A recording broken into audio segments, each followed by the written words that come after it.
I want to apologize for the wind noise, a little windy out today. But today we're working on a 2008 Chrysler PT Cruiser 2.4 liter non-turbo motor.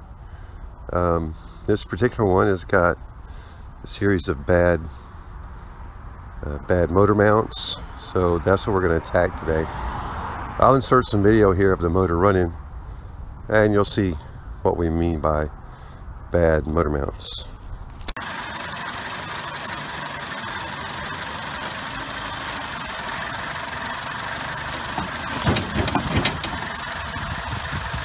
Do it again.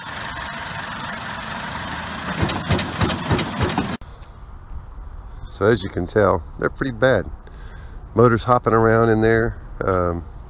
This is my daughter's car. She drove it for a while like that. Not excessively, but you know, she brought it over here to tell me, hey, Dad's making some noises. What do you think? Got in it. Boy, was it making some noises. So we jacked it up. So in this video you saw is when we jacked it up and ran it with the wheels off the ground. So here's what we're going to do. We're going to go ahead and replace the motor mounts, obviously. We're going to go ahead and replace the transmission mount as well. We'll make two separate videos, one on the motor mounts, one on transmission mounts, so we don't bore different parties depending on what they want to do, and see what comes of this thing. I have a feeling it's going to run a lot better once we get those changed out. One of the reasons for the transmission mount is, one, I figure operating it like that couldn't have been easy on the transmission mount. Transmission mount's the same age as the motor mounts, so kind of assuming it's probably not a bad idea. And I also got a kit that included the transmission mount as well as the motor mounts for a good price. So let's see what we can do. We're going to get started here on the transmission mount on this car.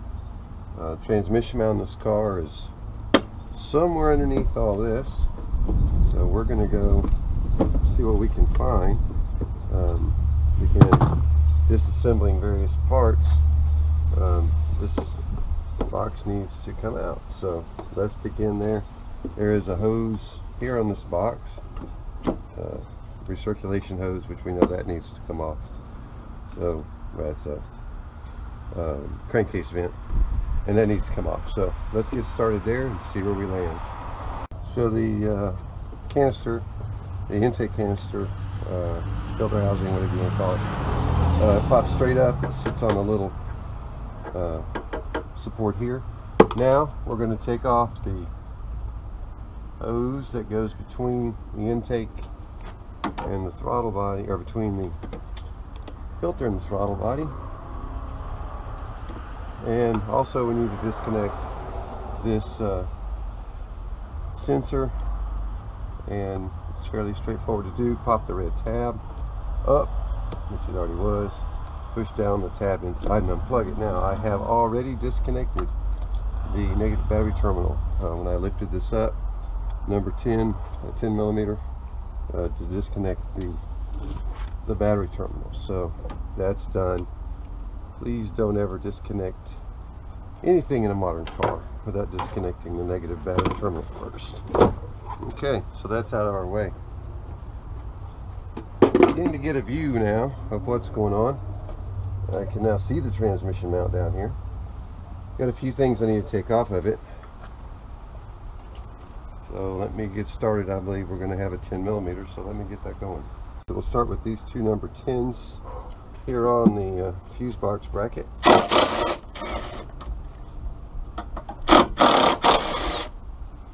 And they are out.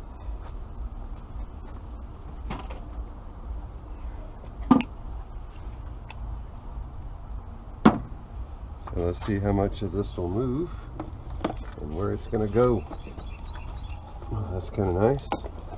Pitch that right up there on top. Probably right in your way. Let's see.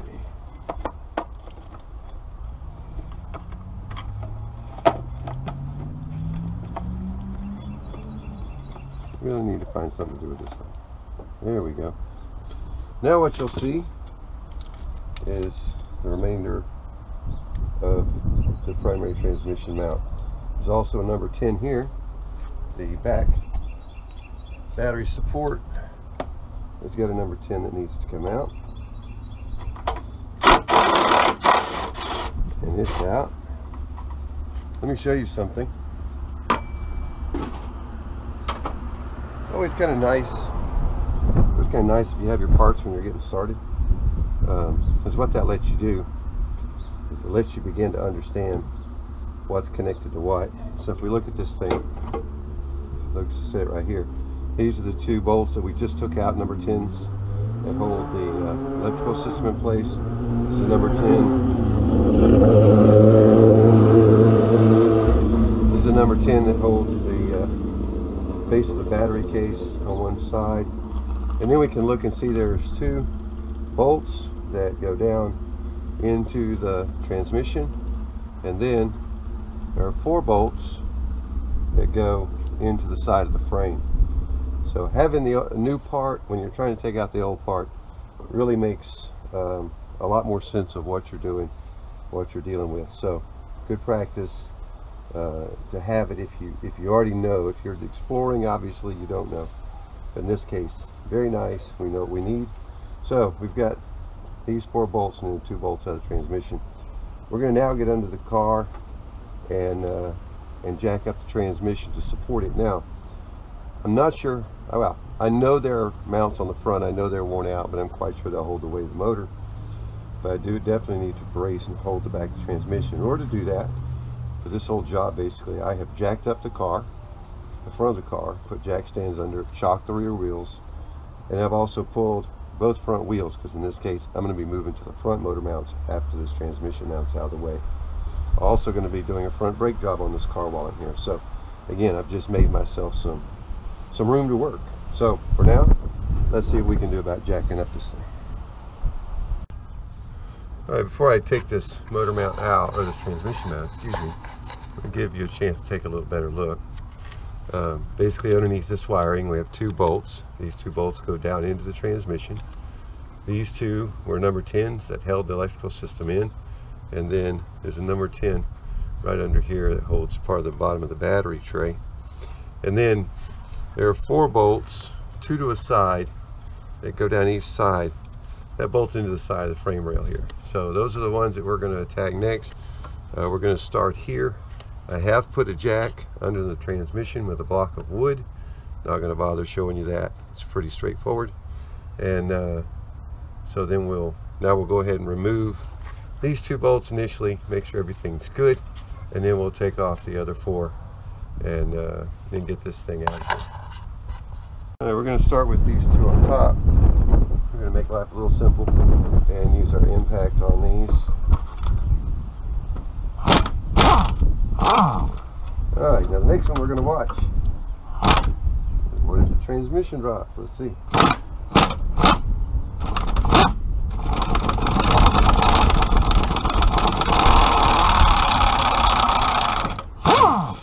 Alright, the transmission's held up by the jack just fine. That's a good thing. So we'll go ahead and pull these 2 bolts out, which we shall need again. Maybe they'll come out. Here we go. And double check the transmission solid, not go anywhere. So now we can remove these. By the way, those were number 15 bolts that we just took out. These down the sides seem to all be number 14s. So let's see if we can get those out of here.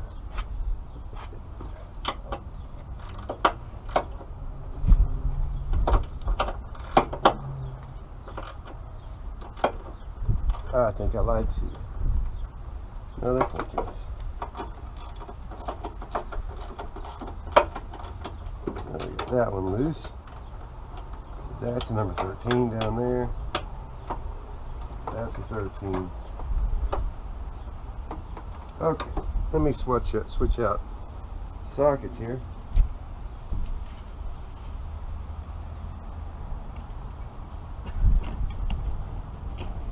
I think I am mistaken. I think these are 13s and 14s, so sometimes want to interchange. And it looks like that's the case. So 13 millimeters, not 14s. Alright, so we've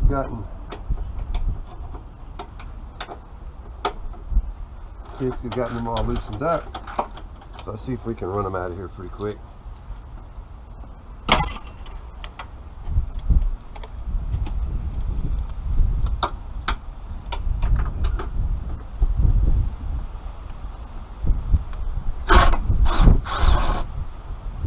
There's one.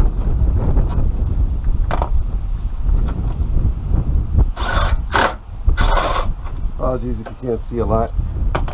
This big old box in the way. Certainly hurting my feelings, I'll tell you. Can't seem to do anything with that thing now.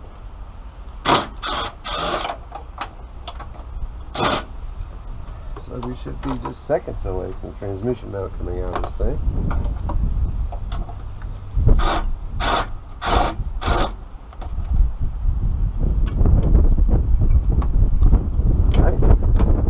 These bolts are all the same lengths, all the same size, so no positional issues there. Now,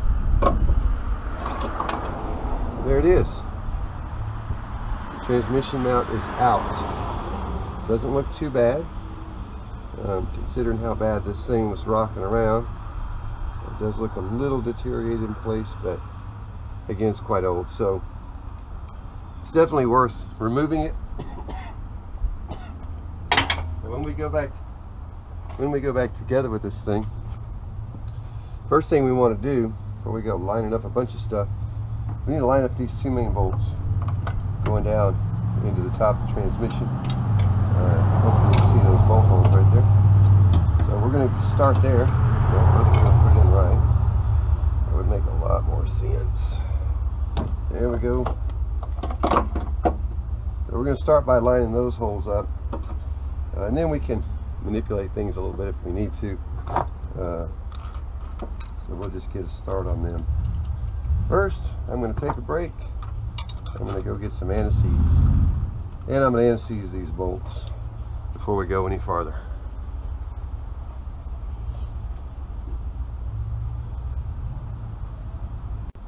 Alright, so little thread lubricant. A little anti-seize rather. This is copper anti-seize. I'm quite in love with anti-seize. If you've ever followed up after anti-seize on a job, then you know anti-seize is good stuff. So put my anti-seize on here. I'll tell you, grease where it belongs, anti-seize where it belongs, those kind of things go a long way to make your life a lot easier in the long run. I don't expect to ever be back to this place on this car, but if I am, by chance, I'd rather have it this way. Alright, so we're going to leave these a bit loose. We want to be able to wiggle things around a touch while we try to get in these other 4 bolts. Try to get in 1 or 2 of them and hopefully get this thing aligned to about the right place. And the motor is a bit back, or the transmission rather is a bit toward the rear, so we need to basically pull it forward. So let me get a pry bar, see if we can pull this thing forward. Okay, so we got this little bar here, and please don't misinterpret. Using very little force, try to move this thing forward. It shouldn't be off by too much.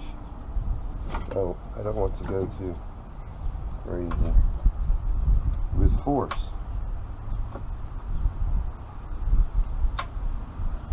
What we're gonna do? Let's take another look. Okay, so got me a bite there. Pulling back, put the bolt in the hole, lift up on it, because we did leave those primary bolts loose. Hopefully it will go.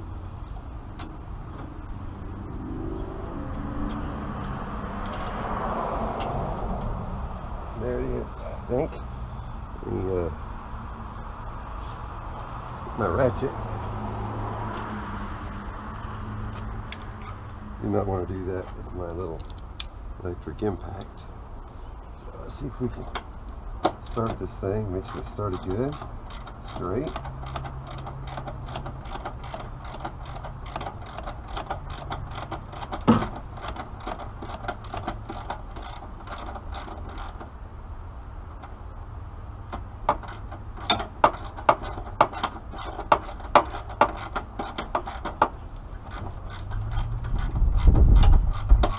And it is.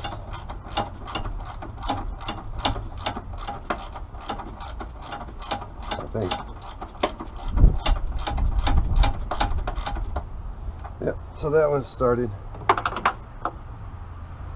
Let's compare the length here. Oh yeah, it's in a ways.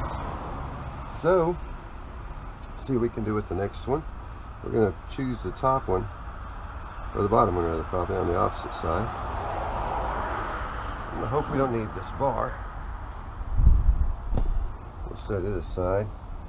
I'm only doing the bottom one because it's kind of easy for me to get to, easier than the top one. Lifting up on it again.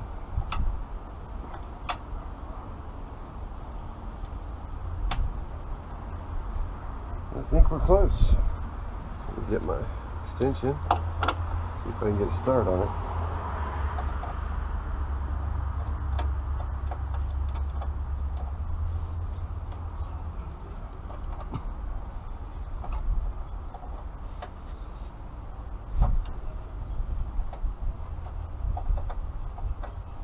Yep, I think we're good. Let's see if we can get the other ones in real quick.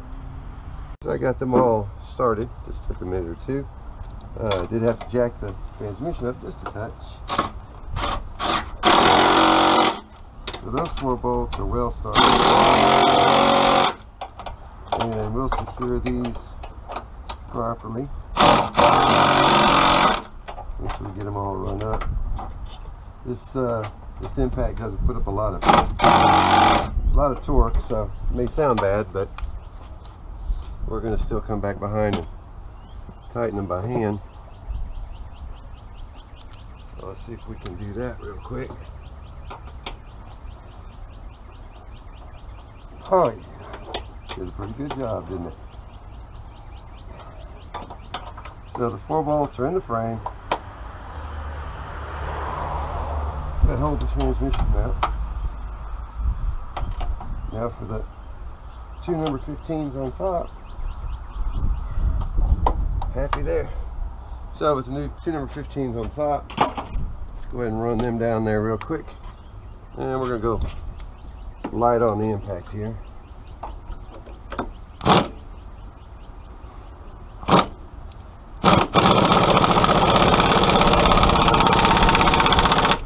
You can feel it lifting up the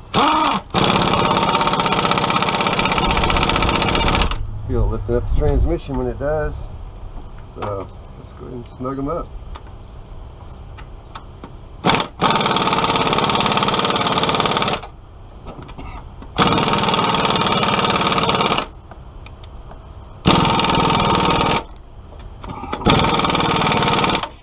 All right. Please don't ask me the torque spec. Not real sure. That I'm quite sure though is plenty tight enough. One thing I'm noticing, here's the 10 millimeters here that hold down the battery tray and also to hold down this electrical. And this front one's not quite in alignment. Looks like this brace angle is just not quite right. So we'll make it right. It's right now. All right. So we'll grab our number 10s and just begin reassembling everything. Little anti-seize here only because it's so near the battery. This thing's already, bolt's already a bit rusty from exposure over the years to battery mess. And we can now tighten that up.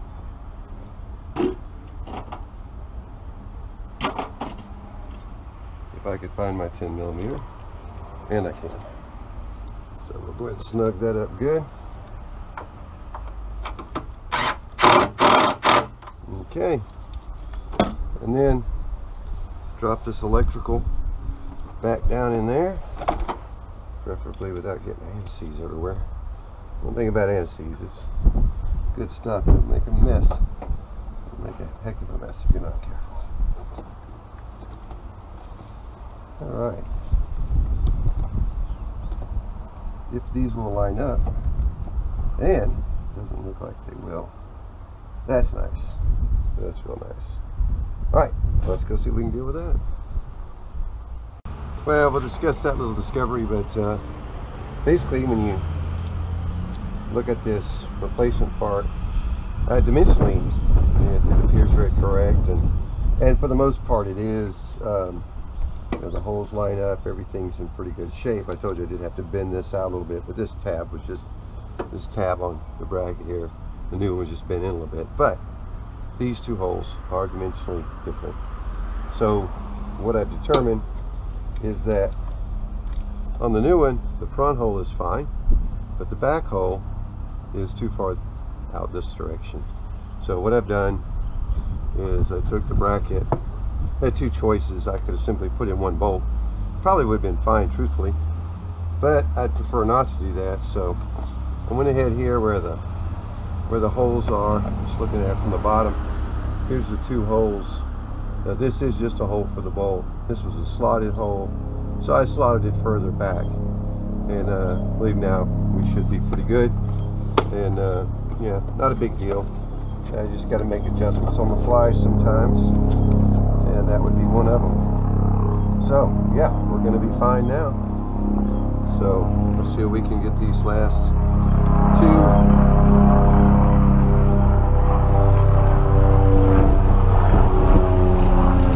Pardon that helicopter. See if we can get these last two in here, and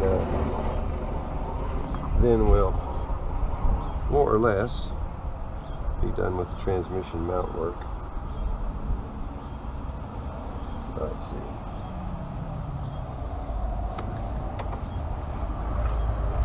We'll get back. Alright, so once we lengthened the slot for that bolt, we were able to get that bolted in there. From there it's quite straightforward. This goes back in the way it came out. Looks on that tab sticking up there, like so. And then it's just a matter of hooking these goodies back up. So we'll reinstall the air lamp to the throttle body. Maybe. There it is. And we'll replug the sensor. Tighten this back up. Now we aren't going to put resecure the whole air filter top is on it yet, because we want to try to leave the, well, we want to leave the battery disconnected for now, and we'll need to access that to put the negative battery terminal back on. So transmission mount assembly is complete. Quite confident now that it will work according to plan. Don't let it frustrate you if things don't quite work out with things like those 10mm bolts that hold the electrical system in place. You know, sometimes the best you can do just, you know, isn't it quite enough. Make adjustments to your plan, move on. So, transmission mounts installed.